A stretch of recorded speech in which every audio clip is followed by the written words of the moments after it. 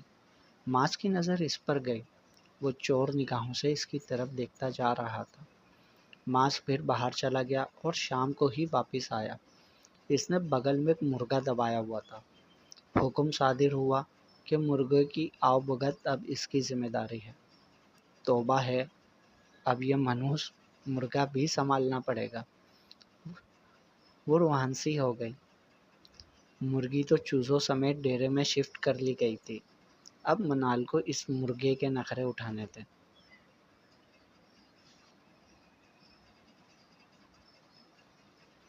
رات کو سردی بڑھنا شروع ہو گئی تھی تو منال چھپڑے میں آ گئی اور آگ جلانے لگی۔ آگ جلانا اسے نوری نے سکھا دیا تھا، لیکن پھر بھی اس سے آگ نہیں جل رہی تھی، بار بار دھواں ہو رہا تھا۔ اس کو غصہ آ گیا، اس نے لکڑیاں پھینک دی اور غصے سے اٹھ کھڑی ہوئی تو سامنے سے آنے والے ماس سے ٹکرا گئی۔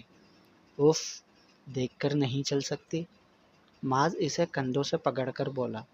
منال اس غیر متوقع ٹکر کی وجہ سے ڈر گئی تھی اور بس اس کی آنکھوں میں دیکھے جا رہے تھے۔ وہ اسے ہلکا سا جھٹکا دے کر بولا، چلو اندر، رات بہت ہو گئی ہے۔ ماس اس کا ہاتھ پکڑ کر آگے بڑھا۔ منال کھنچتی چلی آئی۔ کمرے میں آ کر غور کیا تو اب تک منال کا ہاتھ اس کے ہاتھ میں تھا۔ پاگل لڑکی، میرا ہاتھ کیوں پکڑا ہوا ہے؟ وہ اس کا ہاتھ جھٹک کر بولا۔ میں نے کب؟ آپ نے خود ہی میرا ہاتھ پکڑا تھا۔ منال چونک کر بولے، واہ، بڑی زبان چلنے لگی ہے میڈم کی۔ وہ بیڈ پر لیٹ کر بولا۔ منال چارپائی پر لیٹ گئی اور کمبل اپنے اوپر تان دیا۔ اس کا دل اب تک زور سے دھڑک رہا تھا۔ کتنا اچھا لگ رہا تھا اس کا یوں ہاتھ پکڑ کر چلنا۔ پہلی بار ماس نے اس کا ہاتھ پکڑا تھا۔ پہلی بار منال نے اس کا لمس محسوس کیا تھا۔ منال اب کمبل کے نیچے اپنے ہاتھ کو پکڑے مسکرا رہی تھی، اور ایسا ہی کچھ حال ماس کا بھی تھا۔ اس نے بھی یہ لمس پہلی بار محسوس کیا تھا۔ ماس نے اٹھ کر بتی بجھا دی۔ اب وہ کروٹ بدل رہا تھا بار بار۔ جاری ہے بقیہ اگلے پارٹ میں۔ تمام پارٹس پڑھنے کے لیے چینل کو سبسکرائب کریں، ویڈیو کو لائک ضرور کیا کریں، اور کمنٹس میں اپنی رائے بھی بتائیں۔ اس ناول کا پچھلا پارٹ اور آنے والے تمام پارٹس چینل کی پلے لسٹ میں ایڈ کر دیے جائیں گے۔